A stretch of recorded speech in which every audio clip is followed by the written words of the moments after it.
Hi everyone, आज हम start करते हैं नेशनल इनकम कैलकुलेट करने का सेकंड चैप्टर, जिसका नाम है basic concepts of macro economics. ठीक है, इस चैप्टर में हम कुछ ऐसी टर्म्स पढ़ेंगे जो आपके नेशनल इनकम कैलकुलेट करने के लिए बहुत ही इम्पॉर्टेंट है। जिसमें से फर्स्ट टर्म आपकी आती है डोमेस्टिक टेरिटरी।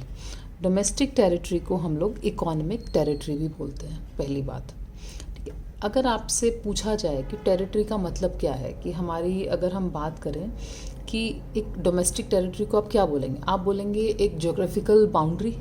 ठीक है, कि जो एरिया हमारे अंदर हमारे कंट्रोल में आता है, जहाँ तक हमारी गवर्नमेंट उसको कंट्रोल कर सकती है। तो इसकी डेफिनेशन की, क्योंकि हम मैक्रो इकोनॉमिक्स पढ़ रहे हैं और नेशनल इनकम हमें कैलकुलेट करनी है, तो इसके लिए वो डेफिनेशन तो है ऑफ कोर्स, बट उसके साथ साथ कुछ और ऐसी चीज़ें हैं जिन्हें हम इंक्लूड करते हैं डोमेस्टिक टेरिटरी के लिए।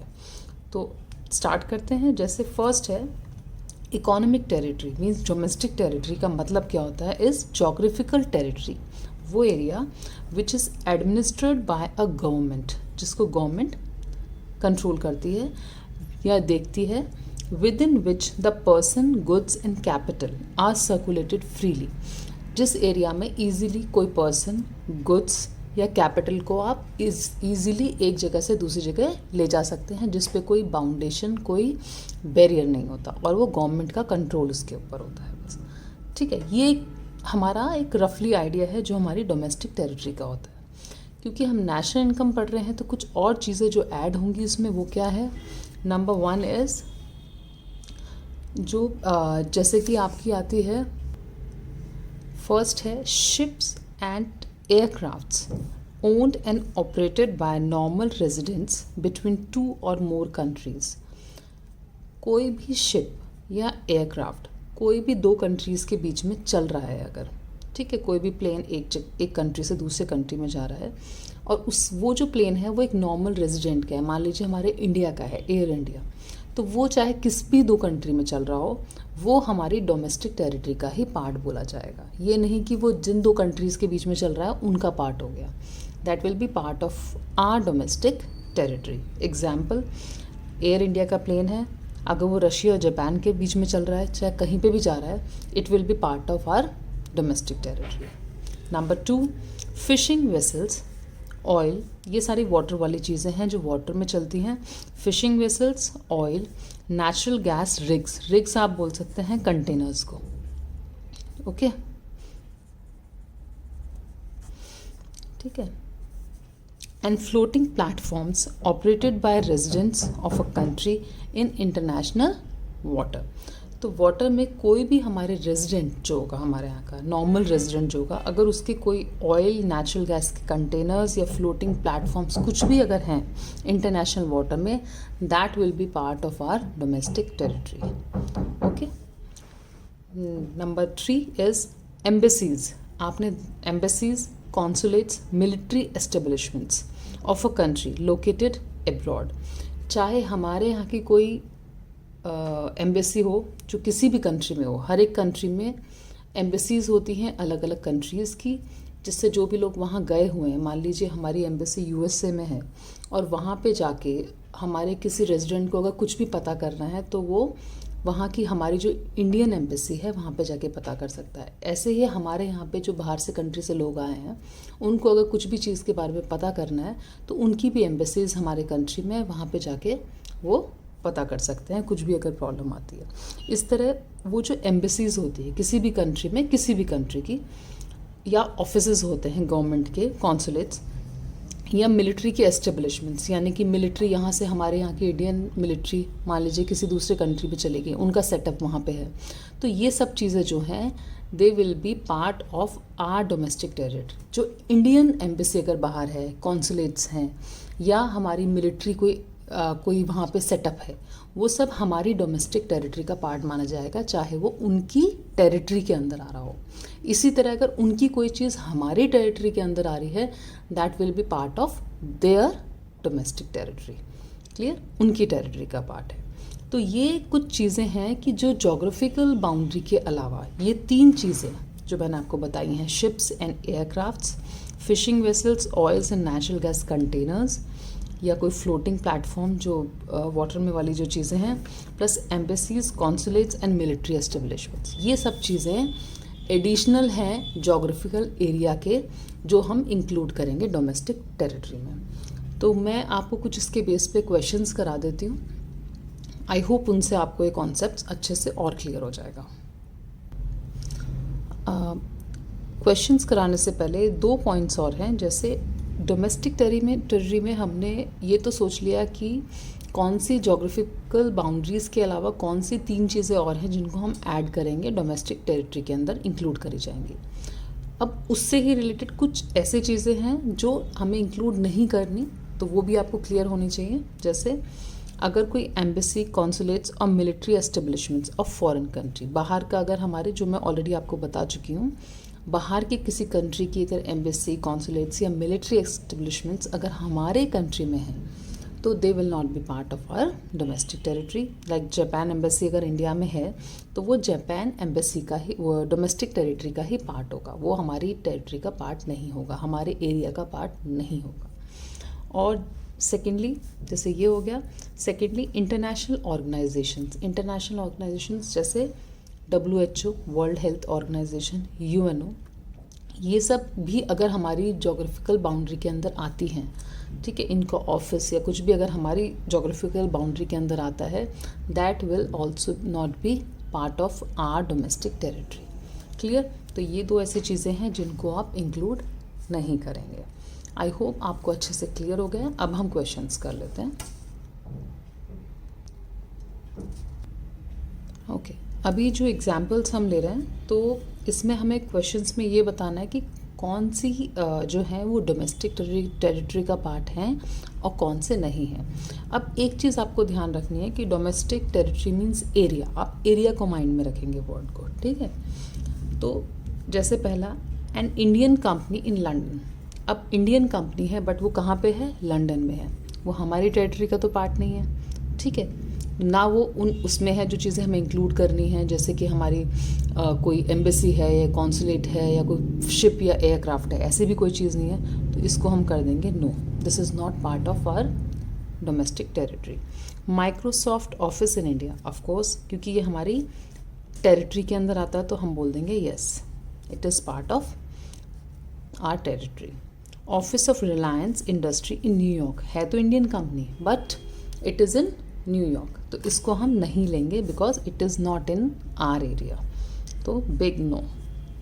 Branch of foreign bank in India, क्योंकि ये ब्रांच फॉरेन बैंक की इंडिया में है, तो ये हमारी डोमेस्टिक टेरिटरी का पार्ट है, क्योंकि हम इसमें सिर्फ एरिया वाइज देख रहे हैं। इंडियन एम्बेसी इन जापान, जैसे हमने एम्बेसीज का पढ़ा, इंडियन एम्बेसी अगर जापान में है, चाहे इंडिया में नहीं है, that is in Japan, but embassies are always part of our domestic territory. Indian embassy है, yes of course. Russian embassy in India, अगर रशियन एम्बेसी इंडिया में है, ठीक है, बाहर की है, चाहे इंडिया में भी है, but it will not be part of our territory, it will be part of Russian territory. Okay, तो बिग नो। आई होप इन एग्जाम्पल्स से आपको अच्छे से क्लियर हो गया। अब हम आगे के पॉइंट्स पढ़ते हैं। अब जैसे इससे पहले हमने पढ़ा डोमेस्टिक टेरिटरी, ठीक है। इन चीज़ों पे बेस्ड आपके 1 मार्क के क्वेश्चंस आ सकते हैं, और ये आपके आएंगे, तो आपको ये कॉन्सेप्ट्स दिमाग में रखने हैं जो हमने अभी पढ़ा है। इसी तरह एक दूसरी टर्म आती है नॉर्मल रेजिडेंट्स। नॉर्मल रेजिडेंट्स किसको बोलते हैं?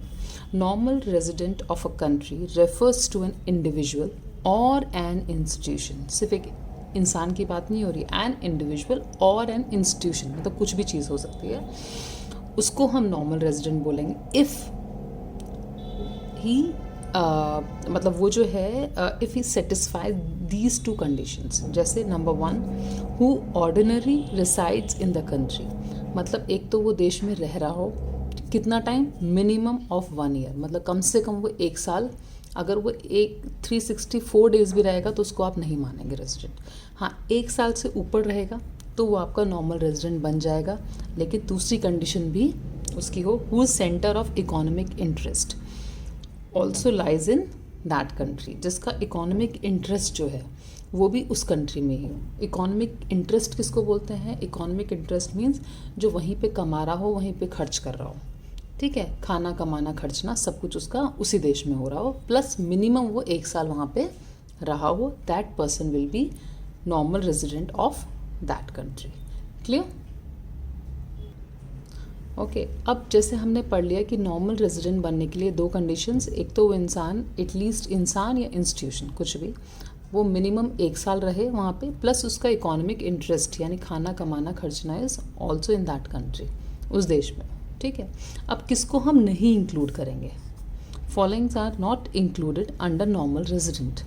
उसमें हम पढ़ लेते हैं, जैसे फॉरेन टूरिस्ट एंड विजिटर्स, जो छुट्टी पे आए हैं, मेडिकल ट्रीटमेंट के लिए आए हैं, स्टडी के लिए आए हैं, इन सबको हम इंक्लूड नहीं करेंगे इसके अंदर, पहली चीज़।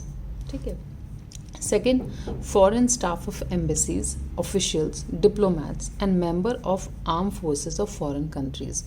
जो एम्बेसीज के लोग हमारे यहाँ पे आते हैं, कॉन्सुलेट्स, डिप्लोमैट्स आते हैं, ऑफिशियल्स आते हैं दूसरे कंट्री से मीटिंग्स के लिए या कुछ टाइम रहने के लिए, या वहाँ की आर्मी से कोई हमारे यहाँ सेटअप करके यहाँ पे कुछ टाइम रहता है, they will not be included as in our normal resident concept, उनको भी नहीं लिया जाएगा। ठीक है। नंबर 3, इंटरनेशनल ऑर्गेनाइजेशंस अगर हमारे कंट्री में हैं, not considers as normal resident, उनको भी हम नॉर्मल रेजिडेंट नहीं बोलेंगे। UNO, WHO जैसी इंटरनेशनल ऑर्गेनाइजेशंस होती हैं, ठीक है, तो चाहे वो हमारे यहाँ से ऑपरेट कर रही हों, but they will not be regarded as a normal resident, उनको हम नहीं बोलेंगे। And number 4, employees of international organisation, जो एम्प्लॉयज़ इनमें काम करते हैं, UNO या WHO इन सब में जो काम करते हैं, are considered as resident of the countries they belong to. वो काम कर रहे हैं, यहाँ रह रहे हैं, ठीक है, तो वो लेकिन रेजिडेंट होंगे अपने ही देश के जहाँ से वो बिलोंग करते हैं। क्लियर? लेकिन if more than 1 year in India, उनको हो चुका है 1 साल से ज़्यादा, then they will become normal resident of India. Clear? मतलब जो भी 1 साल से ज़्यादा हमारे देश में रह जाएगा और उसका इकोनॉमिक इंटरेस्ट भी हमारे देश में होगा, खाना कमाना खर्चना, तो that person will be regarded as normal resident. And these are few exceptions कि कोई मेडिकल ट्रीटमेंट के लिए आ गया या कोई टूरिस्ट आ गया, वो उन सबको हम इंक्लूड नहीं करते। ठीक है, जो एम्बेसीज का स्टाफ है, डिप्लोमैट्स हैं या आर्मी के पर्सन हैं, उनको भी हम इंक्लूड नहीं करते हैं। इंटरनेशनल ऑर्गेनाइजेशंस को भी इंक्लूड नहीं करते हैं। बट जो लोग उसमें काम करते हैं, they will be treated as normal resident if they stay here for more than 1 year. Clear? I hope आपको ये सारा क्लियर हो गया है। अब हम नेक्स्ट टॉपिक पढ़ते हैं, वो है सिटीजन। अच्छा सॉरी, इसमें 2 पॉइंट्स और रह गए हैं जो मैं भूल गई थी। एक तो जैसे crew members of commercial travellers, जो भाई जितने भी हमारे क्रू मेंबर्स होते हैं, एयरक्राफ्ट आ रहा है, यहाँ से जा रहा है, वहाँ जा रहा है, तो उनके भी क्रू मेंबर्स होते हैं जो यहाँ पे रहते हैं, तो उनका स्टे भी अगर 1 साल से कम है तो they will not be regarded as normal resident. हाँ, if they stays more than that 1 year then they will be regarded as normal resident. Clear? जो ट्रैवलर्स होते हैं, जो सीजनल ट्रैवलर्स भी हैं हमारे यहाँ पे, कि कुछ टाइम के लिए ऑफिस की तरफ से यहाँ पे आ गए, then again they go back, ऐसे।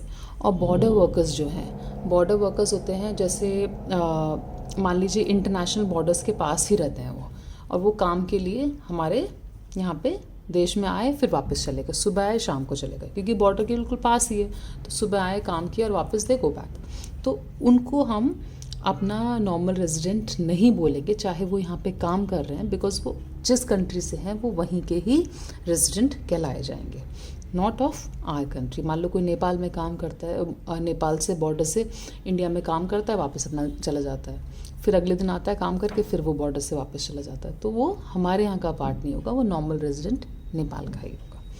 अब कुछ 2-3 एग्जाम्पल्स हैं, वो भी देख लीजिए। जैसे Indian officials working in Indian embassy in USA, Indian officials हमारे, ठीक है, वो इंडियन एम्बेसी में काम कर रहे हैं इन USA, तो उनको हम क्या बोलेंगे? वो नॉर्मल रेजिडेंट हैं? यस, क्योंकि वो एम्बेसी में वर्क कर रहे हैं, तो एम्बेसी में जो वर्क कर रहा है वो हमारे देश के ही रेजिडेंट है, तो यस।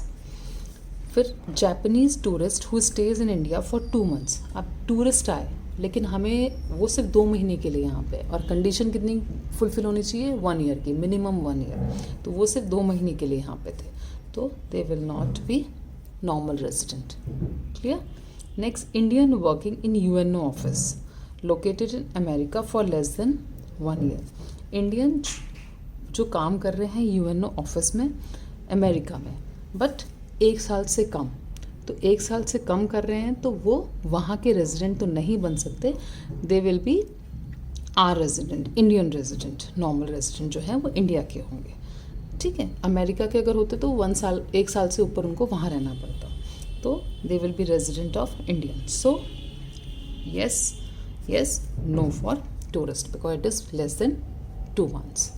आई होप ये कॉन्सेप्ट आपको अच्छे से क्लियर हो गया है, और आगे का पढ़ते हैं। ओके, नेक्स्ट टॉपिक है citizenship and residentship. Residentship is जो हमने नॉर्मल रेजिडेंट का पढ़ा है वही चीज़ है, तो रेजिडेंटशिप और सिटीजनशिप बोथ आर डिफरेंट, इनको हम एक ही बात नहीं बोल सकते, दोनों में डिफरेंस क्या है वो हम पढ़ लेते हैं। तो सिटीजनशिप जो है किसी भी आदमी को कब हम बोलते हैं कि वो उस देश का सिटीज़न है या हम इंडियन सिटीज़न हैं वहाँ के, कब? बेसिकली पहली बात तो एक लीगल कॉन्सेप्ट है, इसको बोला जाएगा, अगर डिफरेंस में आता है इट्स अ लीगल कॉन्सेप्ट, ठीक है। A person is born in India, automatically citizenship मिल जाती है। अगर मान लो हमारे देश का बोलना है कि इंडियन सिटीज़न कोई है या नहीं है, तो अगर कोई इंसान इंडिया में बॉर्न हुआ है तो वो ऑटोमेटिकली यहाँ का सिटीजनशिप उसको मिल जाएगी, वो यहाँ का सिटीज़न हो जाएगा। अगर कोई इंसान इंडिया में बॉर्न नहीं हुआ, तो अगर कोई बॉर्न नहीं हुआ, इंडिया से बाहर हुआ है, तो अगर वो इंसान applies for citizenship and Indian law जो है उसको अलाउ कर देता है कुछ टर्म्स पे कि हाँ उसने वो पूरी कर दी वो कंडीशन, तो अलाउ कर दिया, तो वो इंसान भी हमारा सिटीज़न बन जाएगा, इंडियन सिटीज़न। तो 2 कंडीशंस हैं, या तो कोई बॉर्न हो यहाँ पे, अदरवाइज़ को इंडियन लॉ जो है उसको अलाउ करते हैं, तो वो यहाँ की सिटीजनशिप उसको मिल जाएगी। और हर देश की अपना एक अलग आई थिंक लीगल कंडीशंस होती होंगी वहाँ की सिटीजनशिप के लिए, क्लियर। अब रेजिडेंटशिप, नॉर्मल रेजिडेंट ही होता है, वो इंसान हो, इट्स इकोनॉमिक कॉन्सेप्ट। पहली बात तो क्यों, if you ordinary resides in the country for period of more than 1 year. Residentship तब मिलती है कि कम से कम वो इंसान 1 साल रहे, जैसे हमने पहले पढ़ा, और उसका इकोनॉमिक इंटरेस्ट जो है, सेंटर ऑफ इकोनॉमिक इंटरेस्ट, खाना कमाना खर्चना, also lies in that country, और वहीं पे वो खाता कमाता खर्चता हो, ठीक है। तो ये आपकी दोनों चीज़ों में ये डिफरेंस है। Basically citizenship is a legal concept and residentship is an economic concept. और सिटीजनशिप में चाहे वो पर्सन बॉर्न हुआ हो तो उसको ऑटोमेटिकली वहाँ की मिल जाती है, अदरवाइज़ उसको लॉ, इंडियन लॉ जो है अगर वो उसको अलाउ करता है तब वो सिटीज़न वहाँ का बनता है। आई होप आपको ये सारे कॉन्सेप्ट्स अच्छे से क्लियर हो गए हैं। इस चैप्टर में 2-3 कॉन्सेप्ट्स और हैं जो हम नेक्स्ट वीडियो में कवर करेंगे, अदरवाइज़ ये बहुत लंबी हो जाएगी। और अगर आपको पसंद आता है मेरा पढ़ाने का जो मेथड है या जो भी है, तो प्लीज़ मुझे कमेंट्स करें और मुझे बहुत मोटिवेशन मिलता है। Thank you so much.